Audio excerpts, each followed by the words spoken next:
Hi ವೀಕ್ಷಕರೇ, ಇಂದು ನಮ್ಮ ಗುರಿ ಬೆಂಗಳೂರಿನ ಸಮೀಪದ ಪ್ರಸಿದ್ಧ ಟ್ರೆಕ್ಕಿಂಗ್ ತಾಣವಾದ ಮಾಕ್ಳಿ ದುರ್ಗ. ನಾನು ಬೆಳಿಗ್ಗೆ 5 ಗಂಟೆಗೆ ನನ್ನ ಮೋಟರ್ ಸೈಕಲ್ನಲ್ಲಿ ಮನೆಯಿಂದ ಹೊರಟೆ. ಈ ಸಮಯದಲ್ಲಿ ರಸ್ತೆಗಳು ಬಹುತೇಕ ಖಾಲಿಯಾಗಿದ್ದು ಪ್ರಯಾಣ ಬಹಳ ಸುಂದರ ಮತ್ತು ನೆಮ್ಮದಿಯಾಗಿದೆ.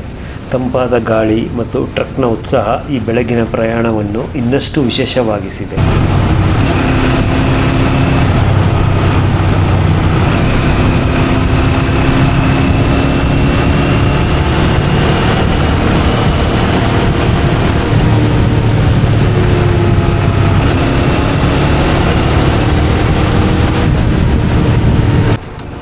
ಮಾಕ್ಳಿ ದುರ್ಗ ಬೆಂಗಳೂರು ನಗರದಿಂದ ಸುಮಾರು 60 ಕಿಲೋಮೀಟರ್ ದೂರದಲ್ಲಿದೆ.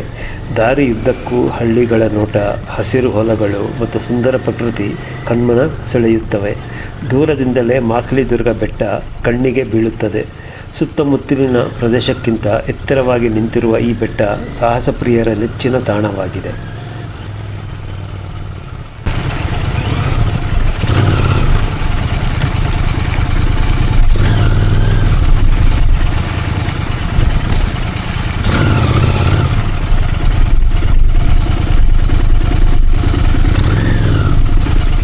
ಮಾಕ್ಳಿ ದುರ್ಗ ಬೇಸ್ ಪಾಯಿಂಟ್ ತಲುಪಿದ್ದಾಯಿತು. ಈ ಪಾರ್ಕಿಂಗ್ ಜಾಗದಲ್ಲಿ ನಮ್ಮ ಗಾಡಿಗಳನ್ನ ಪಾರ್ಕ್ ಮಾಡಿಬಿಟ್ಟು ನಾವು ಮುಂದೆ ಹೊರಿಬೋದು. ಇವತ್ತು ವೆದರು ಬಹಳ ಅನುಕೂಲವಾಗಿದೆ. ಟ್ರೆಕ್ ಮಾಡಲಿಕ್ಕೆ ಮಾಡಿಸ್ದಂಗಿದೆ. ಬನ್ನಿ ನಮ್ಮ ಟ್ರೆಕ್ ಆರಂಭಿಸೋಣ.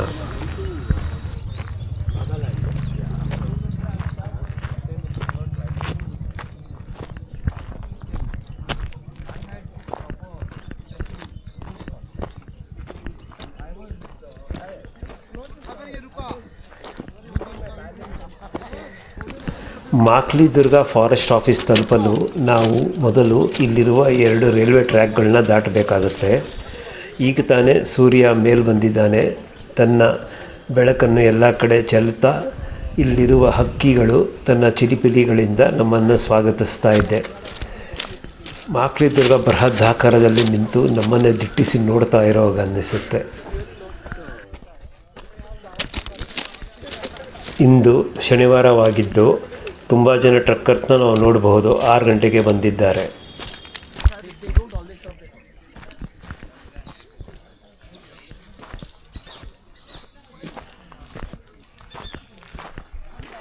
ಇದೇ ನಮ್ಮ ಬೇಸ್ ಪಾಯಿಂಟು.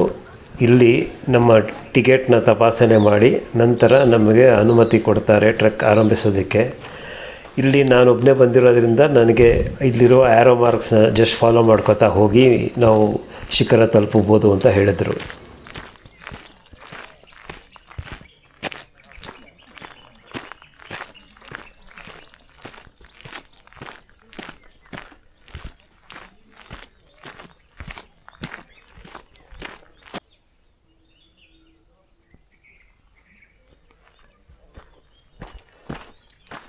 ಇದೇ ಮುತ್ತುರಾಯ ಸ್ವಾಮಿಯ ದೇವಸ್ಥಾನ. ಸಾಮಾನ್ಯವಾಗಿ ಟ್ರೆಕ್ನ ಸ್ಟಾರ್ಟಿಂಗ್ ಪಾಯಿಂಟ್ ಇದೆ ಅಂತ ತೋರಿಸುತ್ತೆ. ನಾವು ಇಲ್ಲಿಗೆ ಈ ಟ್ರೆಕ್ ಮಾಡಲು ನಾವು ಅರಣ್ಯ ವಿಹಾರ ವೆಬ್ಸೈಟಲ್ಲಿ ಟಿಕೆಟ್ ಬುಕ್ ಮಾಡಬೇಕಾಗುತ್ತೆ. ಒಬ್ಬರಿಗೆ 450 ರೂಪಾಯಿ ಅಷ್ಟು ಬೆಲೆ ಇದೆ. ಆರಂಭದ ಹಾದಿ ತುಸು ಸುಲಭವಾಗಿದ್ದು ನಿಧಾನವಾಗಿ ಎತ್ತರಕ್ಕೆ ಕೊಂಡೊಯ್ಯುತ್ತದೆ. ಈ ಟ್ರೆಕ್ ಆರಂಭಿಕರಿಗೂ ಸೂಕ್ತವಾಗಿದೆ.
ಈ ಕಲ್ಲು ಬಂಡೆಗಳ ಮೇಲೆ ನಾವು ಚಲಿಸುವಾಗ ಆದಷ್ಟು ಜಾಗೃತರಾಗಿರಬೇಕು.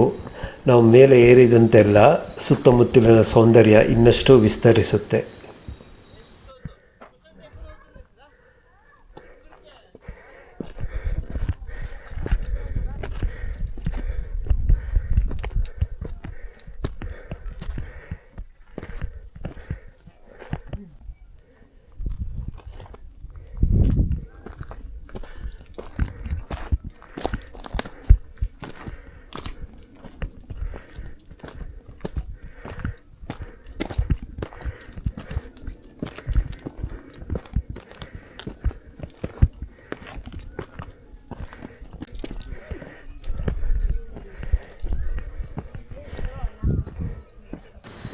ನಾವು ಮೇಲೆ ಏರಿದಂತೆಲ್ಲ ದಾರಿ ಇನ್ನಷ್ಟು ಕಠಿಣವಾಗ್ತಾ ಹೋಗುತ್ತೆ.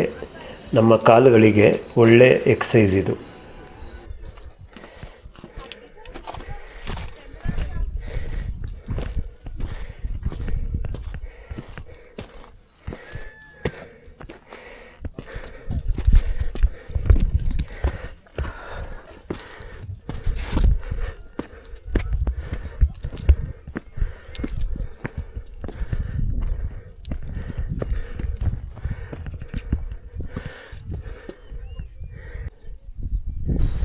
ನಾವು ಇಲ್ಲಿಂದ ಗುಂಡಮ್ಮ ಕೆರೆಯನ್ನು ಸ್ಪಷ್ಟವಾಗಿ ನೋಡಬಹುದು.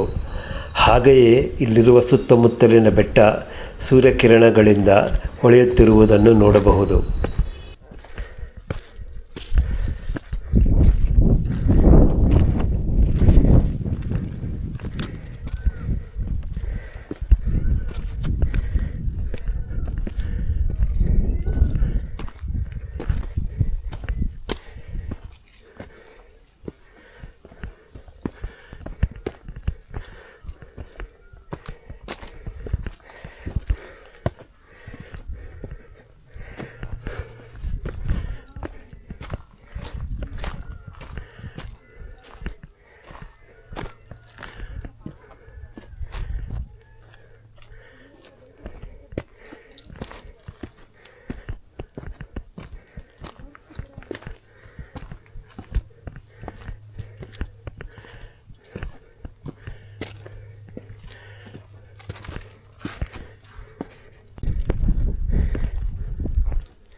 ಮಕ್ಳಿ ದುರ್ಗ ಎಂಬ ಹೆಸರಿಗೆ ಎರಡು ಮೂಲಗಳಿವೆ ಎಂದು ಹೇಳಲಾಗುತ್ತದೆ. ಒಂದು ಕಥೆಯ ಪ್ರಕಾರ ಮಕ್ಳಿ ಬೇರು ಎಂಬ ಸ್ಥಳೀಯ ಔಷಧೀಯ ಬಳ್ಳಿಯಿಂದ ಈ ಹೆಸರು ಬಂದಿದೆ.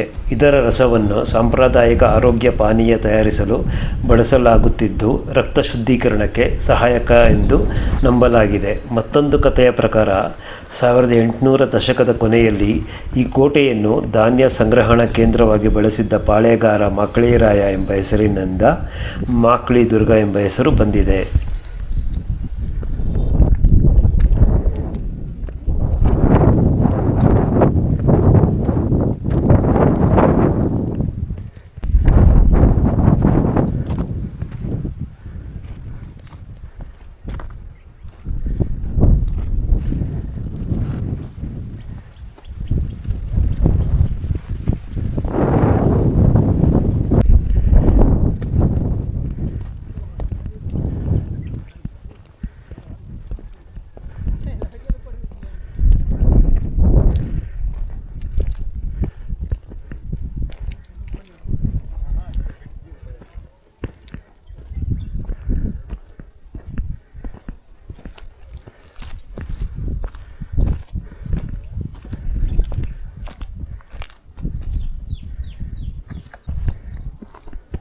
ಮಾಕ್ಳಿ ದುರ್ಗ ಬೆಟ್ಟದ ಮೇಲೆ ಪುರಾತನ ಕೋಟೆಯ ಅವಶೇಷಗಳನ್ನು ನಾವು ನೋಡಬಹುದು.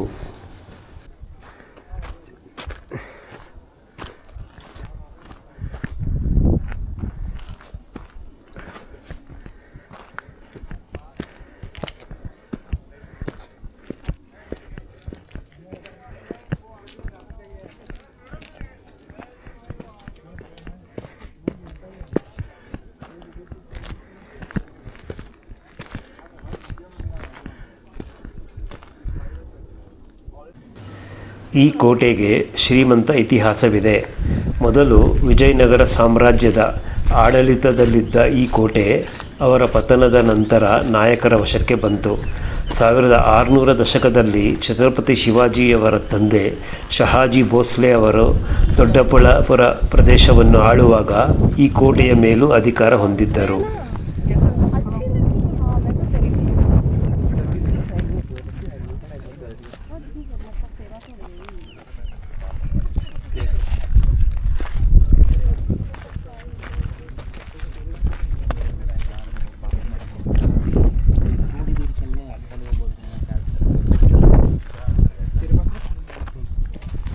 ಸ್ಥಳೀಯ ಪುರಾಣದ ಪ್ರಕಾರ ಮಾರ್ಕಂಡೇಯ ಋಷಿ ಇಲ್ಲಿ ತಪಸ್ಸು ನಡೆಸಿದರು. ಇದರಿಂದ ಈ ಸ್ಥಳಕ್ಕೆ ಧಾರ್ಮಿಕ ಮಹತ್ವವು ದೊರೆತಿದ್ದು ಇಂದಿಗೂ ಭಕ್ತರನ್ನು ಆಕರ್ಷಿಸುತ್ತದೆ.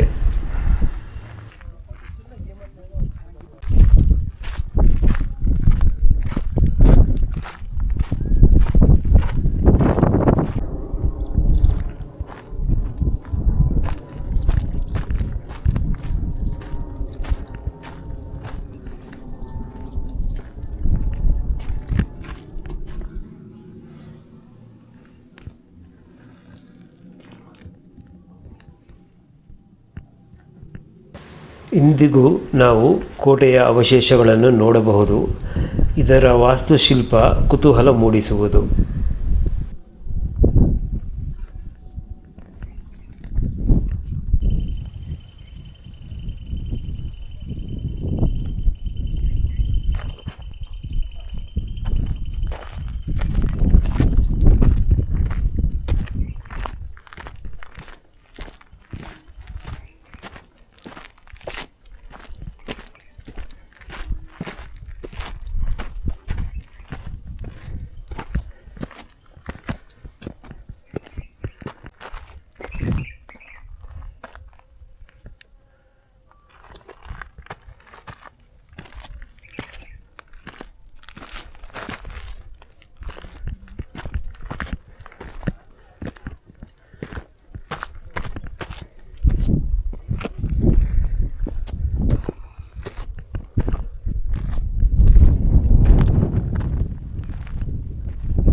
ಇದೇ ಶಿಖರದ ಮೇಲಿರುವ ಮಾಕಳಿ ಮಲ್ಲೇಶ್ವರ ಸ್ವಾಮಿಯ ಗುಡಿ. ಶಿವನ ಮುಂದೆ ಕುಂತಿರುವ ನಂದಿಯನ್ನು ಸಹ ನಾವು ನೋಡಬಹುದು.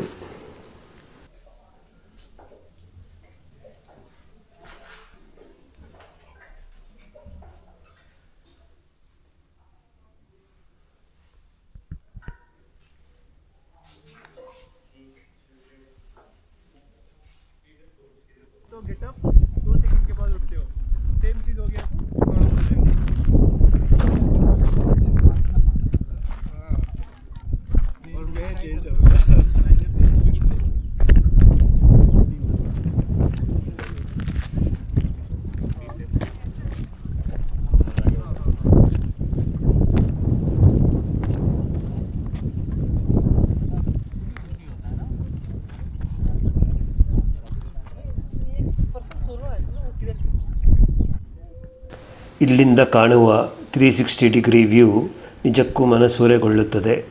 ಕೆಳಗೆ ಕಾಣುವ ಕೆರೆ, ರೈಲ್ವೆ ಟ್ರ್ಯಾಕು ಮತ್ತು ಸುತ್ತಲಿನ ಬೆಟ್ಟಗಳು ಅದ್ಭುತ ದೃಶ್ಯವನ್ನು ಸೃಷ್ಟಿಸುತ್ತವೆ.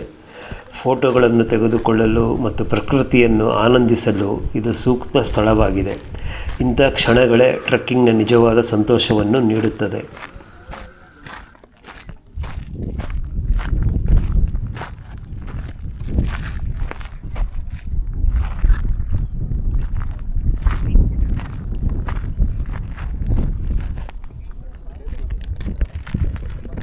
They're still coming?